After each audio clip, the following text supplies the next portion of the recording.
లేదత్తయ్య గారు, సహస్ర నాకు కోడలి అవుతున్నా తనని కూతుర్లా చూసుకునే ఉద్దేశమే నాకుంది. తనకి ఎలాంటి లోటు రాకుండా చూసుకోవాలని ఎప్పుడూ నా మనసు కనిపిస్తుంది. అలాంటిది నేనెందుకు కష్టపడతాను చెప్పండి? అదంతా పక్కన పెట్టండి అత్తయ్య. ఈసారైనా ఎలాంటి అడ్డు రానివ్వను అని, దగ్గరుండి మీరే నిశ్చితార్థం జరిపిస్తాను అని నాకు మాటివ్వండి.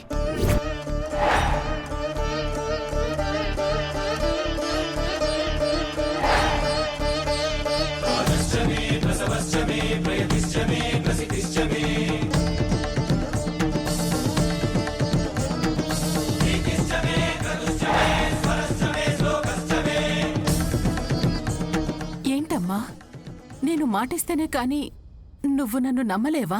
లేదతే, ఇలాంటి మాటలకు నేను కరగను బొరగను. దయచేసి నా చేతిలో చెయ్యి వేసి ఒట్టేసి చెప్పండి, ఈ ఎంగేజ్మెంట్కి ఇకపై ఎలాంటి ఆటంకం రాదని మీ నోటితో మీరే చెప్పండి. అప్పుడు నాకు నమ్మకం కలుగుతుంది.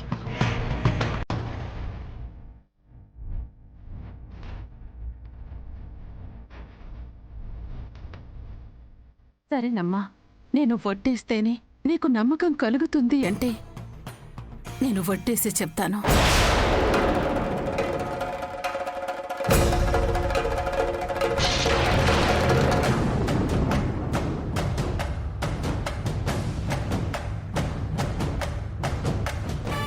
నీకు విహారీకి జరగబోయే నిశ్చితార్థానికి ఎలాంటి ఆటంకమూ రాదు.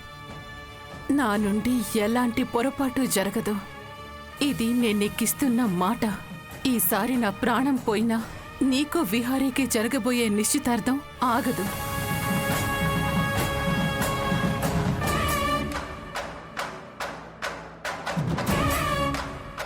ఈ పెళ్లి జరగాలంటే నాకు విహారీ గారికి జరిగిన పెళ్లి విషయం బయటపడకూడదు. ఎట్టి పరిస్థితుల్లో ఆ విషయం బయటకి తెలియకూడదు. యమునమ్మ లాంటి మంచి మనిషిని నేను కష్టపెట్టకూడదు.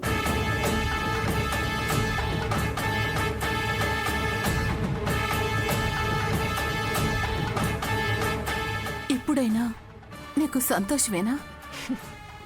ఇప్పుడే సంతోషపడటానికి ఏముందత్తయ్య గారు? మళ్ళీ ఏ ప్రాబ్లమ్స్ వస్తాయో, ఎవరి వల్ల వస్తాయో తెలియదు కదా. అవి రాకుండా ఉండాలని కోరుకోవటం తప్ప ఇంకేం చేయలేం. చూడు యమునా, ఈసారైనా మాట నిలబెట్టుకుని చూపించు. నీ మీదున్న కోపం కొంచెమైనా తగ్గుతుందేమో. పద సహస్ర.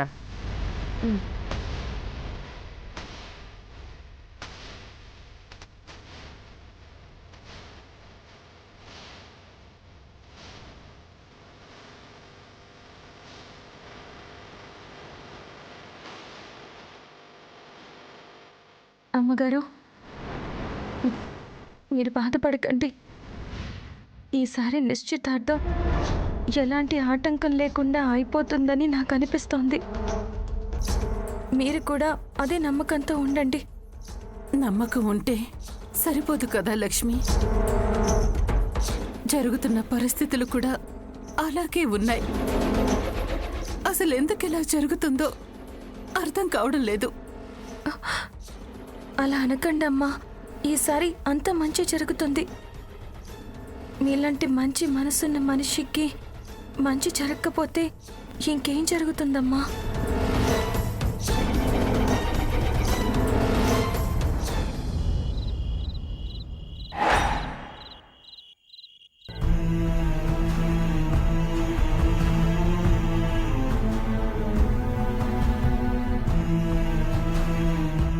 ఎలాంటి అడ్డు రానివ్వను అని, దగ్గరుండి మీరే నిశ్చితార్థం జరిపిస్తాను అని నాకు మాటివ్వండి.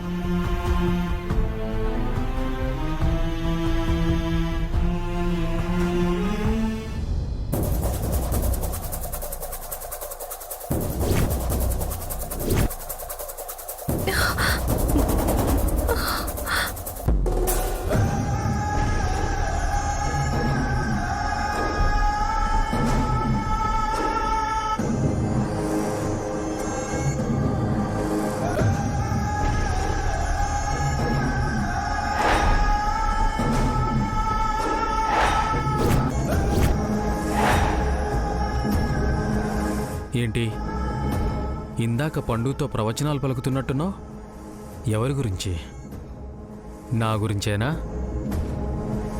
చేతిలో చెయ్యేసి ఒట్టు వేసి ఏదో చెప్తున్నావు ఏంటి సంగతి? ఏయ్, నిన్నే అడిగేది. ఇందాక పండుకి ఎవరి గురించి చెప్తున్నావు? నా గురించే కదా?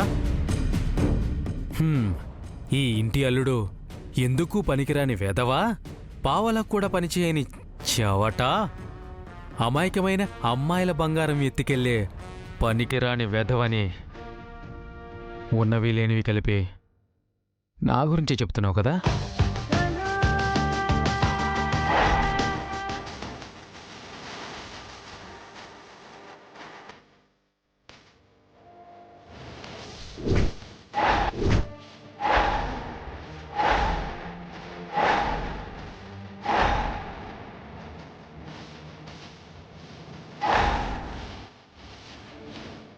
నీ గురించి లేనిపోయినవి చెప్పాల్సిన అవసరం నాకు లేదు.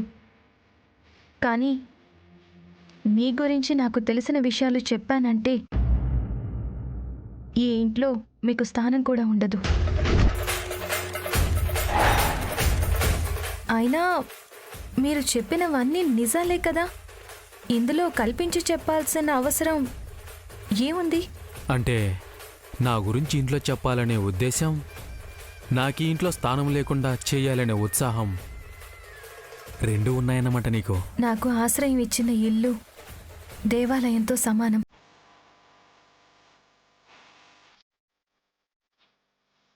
ఆ? అందువల్ల ఈ ఇంట్లో ఉండే ప్రతి మనిషి ఎప్పుడు సంతోషంగా ఉండాలని అనుకుంటాను. మీరు ఈ ఇంటి అల్లుడు. మీ గురించి నిజం తెలిస్తే వసుధమ్మ గుండె పగిలిపోతుంది.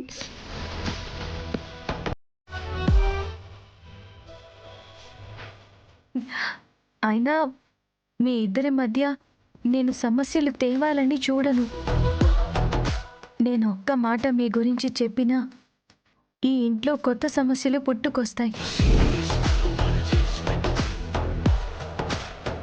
అందుకే మీ గురించి ఇంట్లో చెప్పాలనే ఆలోచన నాకు ఎప్పటికీ రాదు. అది నాకు ఇష్టం లేదు కూడా. కానీ మీరే లేనిపోయినవి ఊహించుకుని నన్ను బెదిరించాలని చూస్తున్నారు. అంటే ఏంటిప్పుడు? నువ్వు నా మీద జాలి చూపిస్తున్నావా? దయతో నన్ను వదిలేస్తున్నావా? నువ్వు నన్ను వదిలేసావనే కృతజ్ఞత భావంతో నీకు చేతులెత్తి దండం పెట్టినా?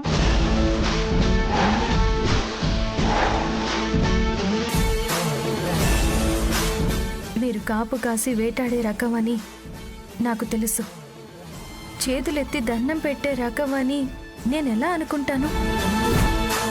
అయినా మీలాంటి వాళ్ళతో మాట్లాడినా కూడా ఏం లాభం? కోటలో అడుగు పెట్టగానే కూటికి లేనివాడు కూడా కింగిల మారినట్టు ఈ ఇంట్లో అడుగు పెట్టగానే నీలో చాలా మార్పు వచ్చిందే.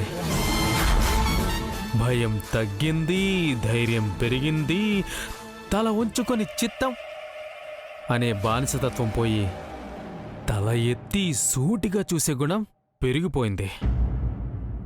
ఏంటి సంగతి? సమ్మేట దెబ్బ తగిలిన ప్రతిసారి ఇనుము తన గుణం మార్చుకుంటుంది. మనుషులు కూడా అంతేనండి. సమ్మేట దెబ్బల్లాంటి ఎదురు దెబ్బలు తగిలిన ప్రతిసారి కూడా వాళ్ళని వాళ్ళు మార్చుకుంటూనే ఉంటారు. ఈ ప్రపంచంలో అందరితో పాటు బ్రతకడానికి, అందరి మధ్యలో ధైర్యంగా నిలబడ్డానికి ఆ మార్పు తప్పనిసరి. ఓహో, అయితే నువ్వు ఇప్పుడు అబలలా ఉన్నదనివి ఆదిశక్తిలా మారబోతున్నావన్నమాట. చేతిలో త్రిశూలం పట్టుకొని దొంగ విధవల్ని చీల్చి చెండాడుతావన్నమాట. అంత టాలెంట్ ఉందా నీలో?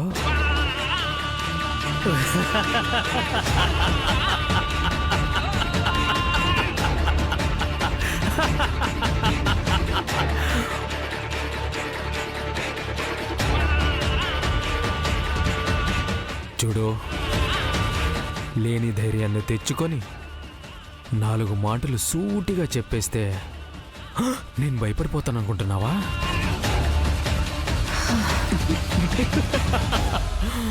నీలాంటి వాళ్ళని ఎంతమందిని చూసుంటాను. అసలు నేను వార్నింగ్ ఇవ్వగానే ఇల్లు వదిలి వెళ్ళిపోతావో అనుకున్నాను, కానీ వెళ్ళలేదు. చూడు, నిన్ను చంపడం నాకు పెద్ద పనేం కాదు, కానీ అనవసరంగా నా చేతులకు మట్టండించుకోవడం ఎందుకని ఆలోచిస్తున్నాను.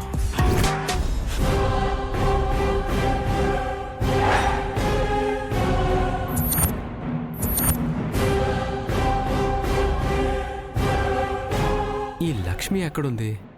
తనకు ఒక థ్యాంక్స్ చెప్దామంటేనే కనిపించడం లేదు. నేను చూసి చూన్నట్టు పోతున్నాను కదా అని నీకు చావు తప్పిందనుకోకో. నువ్వు ఏదో ధైర్యంతో ఎక్కడుంటున్నావు, ముందు ఆ ధైర్యాన్ని చంపేస్తాను. ఆ తరువాత నీ అంతు చూస్తాను.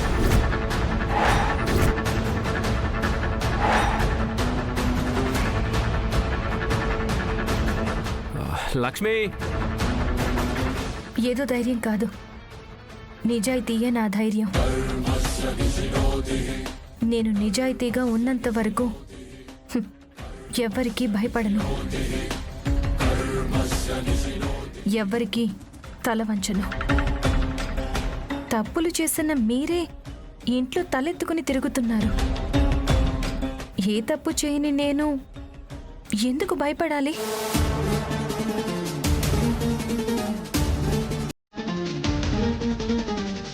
లక్ష్మి,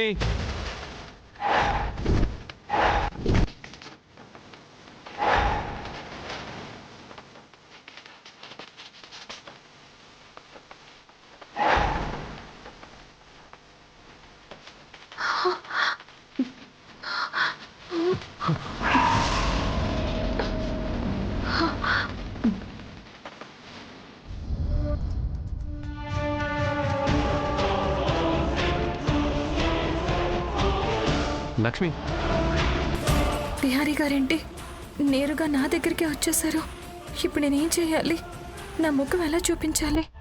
భగవంతుడా, ఈ పరిస్థితి నుండి నేను ఎలా తప్పించుకోవాలి?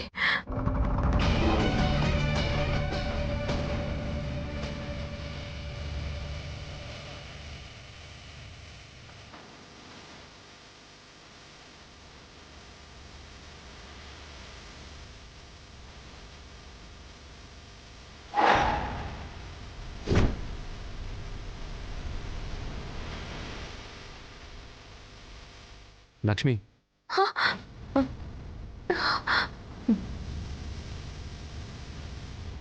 లక్ష్మి వినిపిస్తుందా?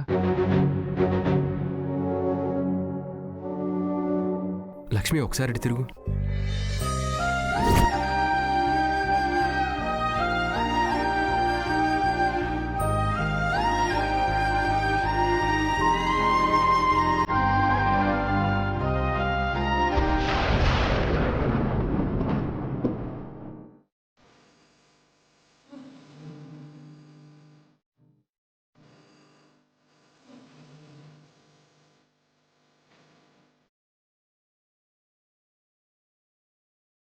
చెప్పండి బాబుగారు. లక్ష్మి, నాకు నీకు థ్యాంక్స్ చెప్పాలనిపించింది, అందుకే ఇటు వచ్చాను. నాకెందుకు బాబు థ్యాంక్స్? మనకు ఆపద వచ్చినప్పుడు దేవుడు ఎప్పుడు ఎలాంటి సహాయం చేస్తాడో మనకి తెలీదు. కానీ మా అమ్మ విషయంలో మాత్రం తనకి సాయం అందించడానికి నిన్ను పంపించాడు. నువ్వే కానీ లేకపోతే మా అమ్మ నాకు దక్కేది కాదు. అంతెందుకు, నిన్న కళ్ళు తిరిగి పడిపోయినప్పుడు కూడా తను ఎక్కడుందో ఎవ్వరికీ తెలీదు. ఆఖరికి నువ్వే తనని కనిపెట్టావు. నీ వల్లే తను సమయానికి ఎక్కడుందో నేను తెలుసుకోగలిగాను. నీకు నేను ఎన్ని కృతజ్ఞతలు చెప్పినా తక్కువే లక్ష్మి. అయ్యో, మీరు నాకు కృతజ్ఞతలు చెప్పాల్సిన అవసరం లేదు బాబుగారు. ఎందుకంటే అమ్మగారు నాకు ఆశ్రయం ఇచ్చిన దేవత. ఏకాకిలా ఉన్న నాకు ఈ నీడనిచ్చారు. ఎటు వెళ్ళాలో తెలియని నాకు ఒక దిక్కుగా మారారు. అసలు ఏమైపోతుందో తెలియని నా జీవితానికి ఓదార్పుగా మారారు. అలాంటి అమ్మగారిని కాపాడే అవకాశం వస్తే నేను జీవితాంతం సేవ చేసుకుంటాను. నువ్వు అలా అనుకోవడం నీ గొప్పతనం లక్ష్మి. కానీ సాయం చేసే అవకాశం వచ్చినప్పుడు ఎంతమంది చేస్తున్నారు? కాపాడగలిగే అవకాశం చేతిలో ఉన్నప్పుడు కూడా ఎంతమంది ముందుకొస్తున్నారు? నువ్వు మంచిదాని అనుకుంటా. నీకు సంబంధం లేని వ్యక్తులకు కూడా నువ్వు సహాయం చేయడానికి ముందుకొచ్చావు. నీలాంటి మనిషి ఒక్కరే ఇంట్లో ఉన్నా చాలు, ఆ ఇంట్లో సంతోషాలు ఎప్పటికీ తరగవు, చెరగవు. Thank you so much once again Lakshmi.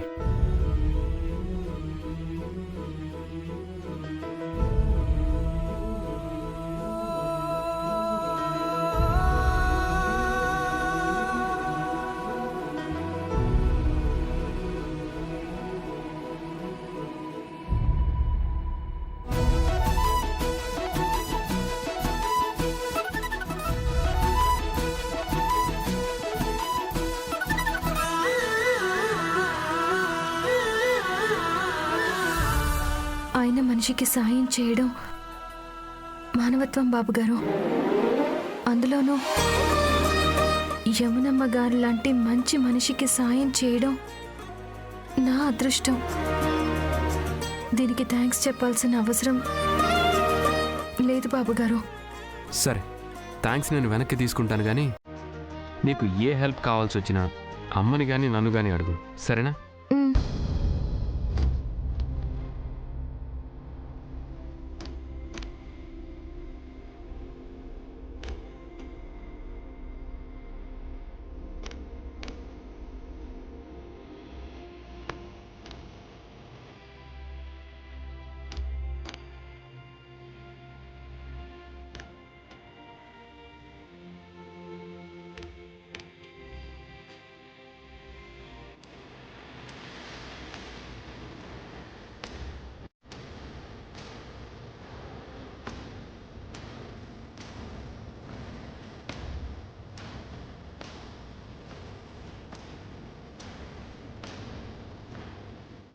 అన్నీ బాగుండుంటే ఈ పాటికి నేను కూడా ఈ ఇంటి మనిషిగా, మీ భార్యగా, యమునమ్మ గారికి కోడలుగా మెలిగే అవకాశం, అదృష్టం నాకు దక్కేవి. కానీ ఆ భగవంతుడు నాకు ఆ రాత రాయలేదు. మీ జీవితాల్లో మీ మనిషిగా ఉండే అదృష్టం నాకు దక్కనివ్వలేదు. ఈ విహారి లక్ష్మి దగ్గరికి ఎందుకు వచ్చినట్టు? లక్ష్మితో అసలు ఏం మాట్లాడుతున్నట్టు? కొంపతీసి విహారికి కూడా నా గురించి చెప్తుందా ఏంటి? ఇది ఇంట్లోనే ఉంటే ఇలా ప్రతి నిమిషం టెన్షన్తో చావాలి. ప్రతి మనిషికి ఏదో ఒక లూప్ హోల్ ఉంటుంది. అసలు ఇది ఎవరో దీని గురించి తెలుసుకుంటే మనకి ఏదైనా ఉపయోగపడుతుంది. చెప్తా దీని పని.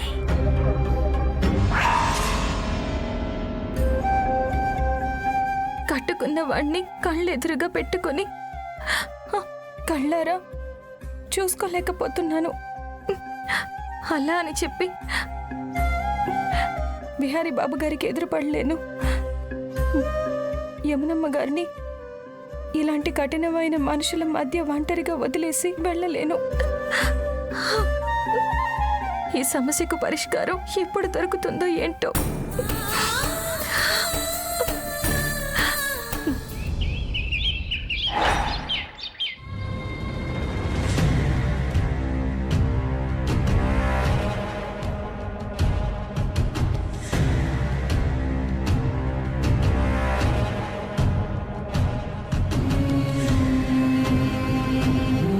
ఇక్కడెవరో కాలుగాలిన పిల్లిలాగా తెగ తిరుగుతున్నారు. ఏంటో సంగతి. మళ్ళీ ఏం కొంపలు ముంచడానికి ప్లాన్ వేస్తుందో, ఏం రాద్ధాంతాలకి ప్రోగ్రామ్ డిజైన్ చేస్తుందో. అబ్బాబ్బాబ్బా, ఎప్పుడు చూసినా యమునని ఆడిపోసుకోవడమేనా మీ పని? అమ్మా యమున, ఎవరి కోసం ఎదురు చూస్తున్నట్టున్నావు? మావయ్య గారు, పంతులు గారిని రమ్మని చెప్పాను. విహారీ సహస్రాల నిశ్చితార్థానికి మళ్ళీ ముహూర్తం పెట్టాలి కదా. ఈ సమయానికే వస్తానన్నారు, అందుకే ఎదురు చూస్తున్నాను. ఇదేంటి వదిన ఇలా సడన్ గా మళ్ళీ ఎంగేజ్మెంట్ అంటుంది? ఇంకా ఏం ప్లాన్ చేసిందో ఏంటో. దాని మొహం, దానికంత సీన్ లేదులే. చూద్దాం అసలేం జరుగుతుందో. మనకి మాత్రం ఎంగేజ్మెంట్ జరగడం ముఖ్యం.